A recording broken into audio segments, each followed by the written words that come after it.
Armando's just adding his extra touch by making sure it is completely leveled out. What you think?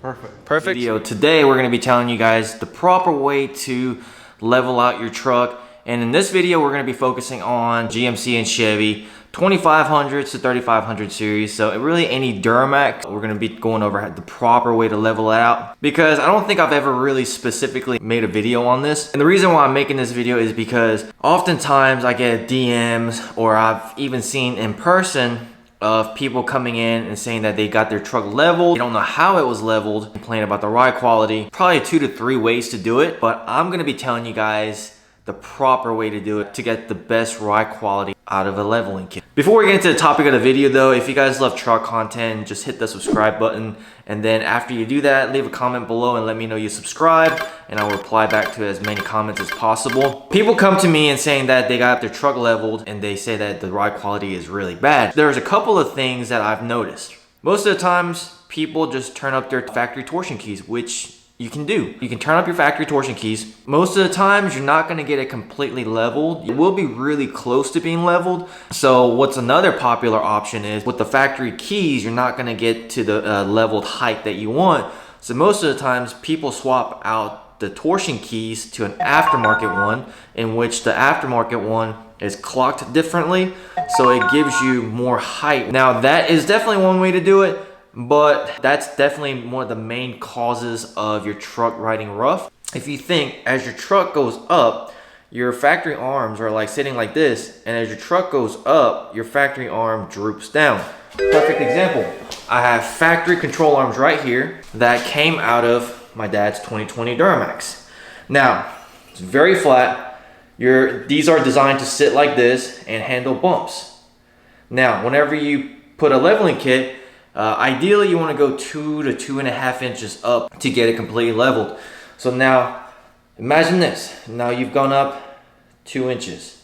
That's probably about 2 inches, and that's probably how most leveling kit, that's how it would sit if you put 2-inch keys. Now when you do that,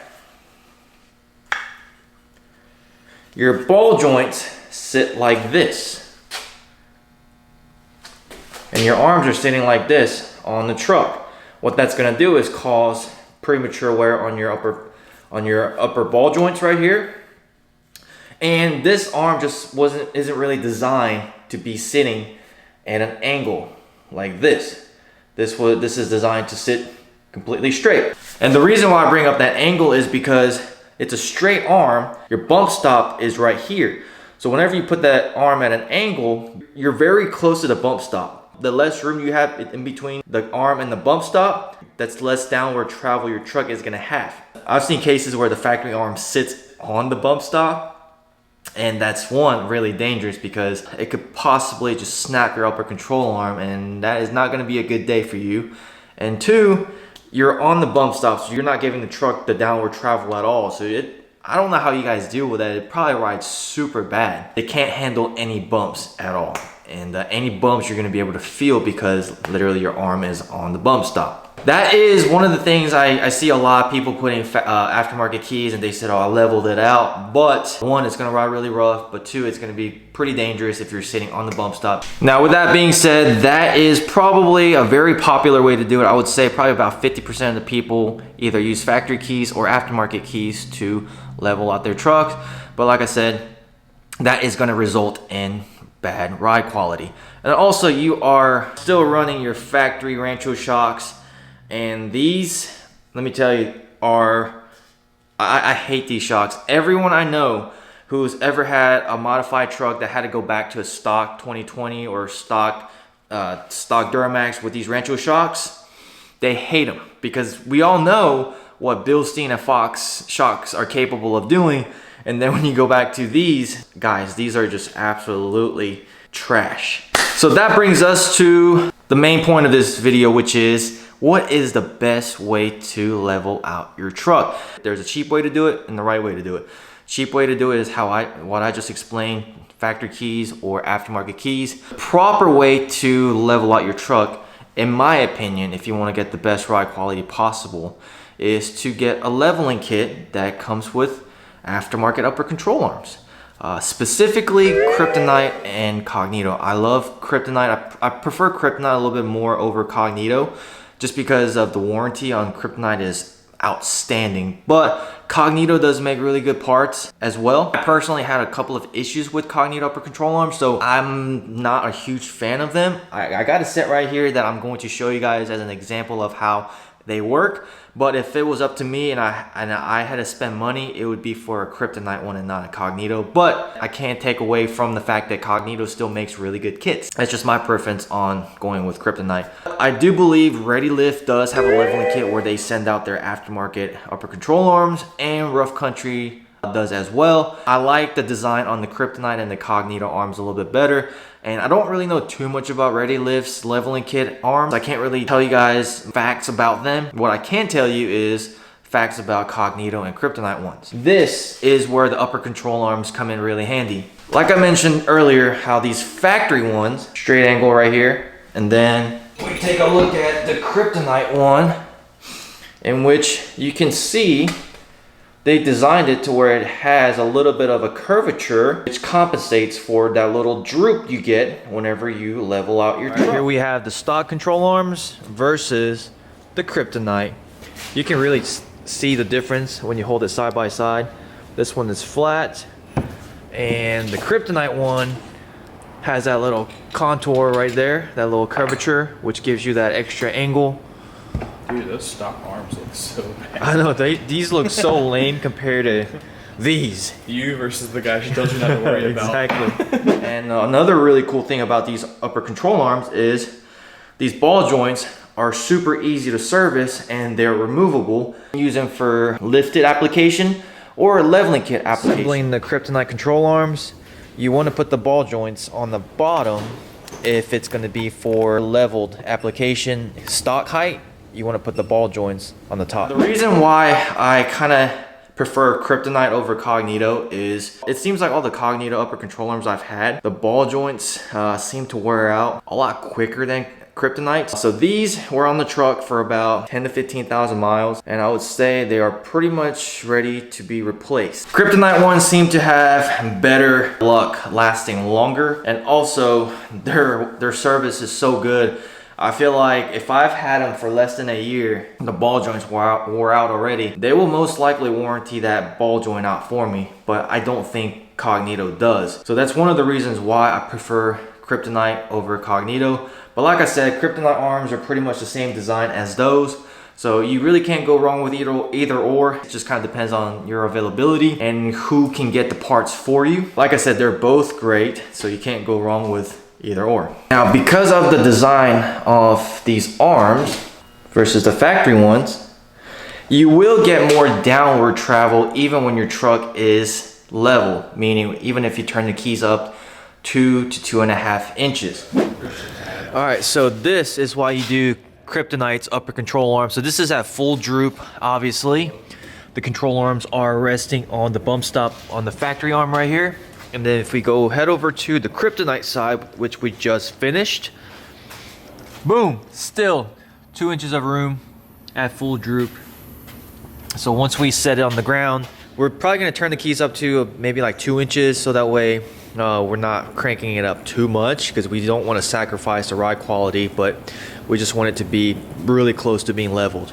That is one thing I do stress with people whenever they're talking about ride quality is how much room are you giving your arm to droop down? How much downward travel is available? With aftermarket control arms, you will get your downward travel back. You may be thinking, all right, so all I need to do is buy some keys and the control arms and I should be good. Not really. If you're gonna go that far, I would encourage you to buy the whole leveling kit. So Kryptonite, for example, comes with, they give you options on their leveling kits where you can buy with Bilstein shocks or Fox shocks. It comes with a little leveling spacer for the shocks. Now that's pretty important because you could level out your truck with the control arms and the keys, keep the Rancho shocks, but like I said, they don't even ride good. They're gonna ride worse. Probably already spending $700 to $800 on the control arms and the torsion keys while you're there, might as well spend the extra money and upgrade your shocks too. I guarantee you, you are going to be much happier with that option. In my opinion, the proper way to level out your truck is with a proper leveling kit, which includes the upper control arms, torsion keys, all new shocks all the way around. This is very specifically for like the Duramax truck. I've never been a fan of those Rancho shocks, and I've always been very satisfied with Bilstein or Fox. I've a little bit more Bilstein because Bilstein's ride a little bit softer, whereas Fox seems to be a little bit stiffer. So I just prefer that softer ride of the Bilstein shocks. But like I said, it's all completely up to you. My dad decided to go with Fox over Bilstein because Fox shocks are aluminum, and at the time he was living up north and they do put salt down, so he didn't want to risk getting his shocks all rusted out in one winter. And that's because the Rancho shocks did rust out in one winter in Virginia. So he was like, nah, I don't want my shocks to get rusted again. Let's go with something that's aluminum body, which is Fox. I don't think Bilstein was. That's why we didn't go with that option. But correct me in the comments if I'm wrong. Bilstein 5100s are aluminum as well. I don't think so. Overall, like in my experience, going from a stock truck to this leveling kit, the ride quality actually didn't decrease at all. If anything, I actually preferred the ride quality of these Fox shocks and this leveling kit. And when we put that leveling kit on my dad's truck, we barely even had to turn the keys up at all. After putting the control arms and the leveling keys, we probably maybe turned it a little bit and the truck was completely leveled. Armando's just adding his extra touch by making sure it is completely leveled out. What you think? Perfect. Perfect? The CV axles were actually pretty good too, because most of the times you expect the CV axles to look like this, you know, when you level your truck. But on these 2020s, it was only like this, so it wasn't bad at all. Now, there is a huge debate between leveled versus lifted. Some people say you should lift your truck if you want good ride quality. But in my opinion, and from my personal experience with this leveling kit specifically, it honestly didn't alter the ride quality at all. And to be honest, I think ride quality is very subjective. So depending on how sensitive you are to how your truck handles and how you want your truck to ride, then yes, you probably do need to get like maybe a 4-inch lift kit, turn the keys down and set it exactly at 4 inches, maybe even go a little bit lower. That's exactly what I did with the LOY back there. When I bought that truck, it came leveled already, so whoever had it had aftermarket keys, turned it all the way up. CV axles were like this. Rancho shocks were hyperextended and they were worn out, and it just rode terrible. Every time I hit a bump, it was really weird. Truck didn't have any downward travel, but it would bounce like a pogo stick. So I felt like I was on a trampoline every time I hit a bump. So this is all coming from personal experience. When it came time, I was like, well, there's a certain set of wheels and tire combo that I want to run on the LOY, and I don't think leveling kit is going to clear it. And for it to clear, I would have to set it at its maximum height, which I was not a fan of because I didn't want to prematurely wear out all the components by having terrible angles. So what I did was I went with a 4.5-inch BDS kit, set it at 4.5, barely taller than a leveling kit if you think about it, and it clears the wheel tire setup that I wanted to go with. So that's why I went with that 4-inch kit, but then again, it's a full suspension kit, which drops the whole front end down. It also costs like 3 to 4 times more than a leveling kit, but that is what I wanted to do. And let me tell you guys, that thing rides so good, rides 10 times better than when it was just leveled with aftermarket keys. So it all depends. Let me know in the comments below if that's something you guys want me to cover. I'll do a comprehensive leveled versus lift kit video if that's something you guys are interested in. So let me know in the comments below. Also, like this video so that way I can kind of gauge how many of you guys are interested in that topic. Overall, the leveling kit, as long as you don't go overboard, as long as you set it exactly at 2 to 2.5 inches, you should be fine with this kit. But like I said, it's subjective. And if you're the type of person that wants your ride quality to be better than a leveling kit, then yes, I would suggest full suspension lift kit to drop everything in the front end back to factory geometry. I hope this video helped you guys. I hope this was able to answer a lot of questions that you guys had. And if it did, like I said, don't forget to hit the subscribe button and let me know in the comments below that you subscribed. One thing I forgot to mention is that if you guys like the kryptonite leveling kit I was telling you guys about, I am a kryptonite dealer. So if there's anything that you guys want to order, I don't have them on the website just yet, but if you do want to order something, go ahead and message me on Instagram on our business page, JW Motorsports Co. I can get the parts ordered for you. Just keep that in mind. If you guys ever need anything kryptonite, just let me know, and then I can get that taken care of. Like, comment, and subscribe.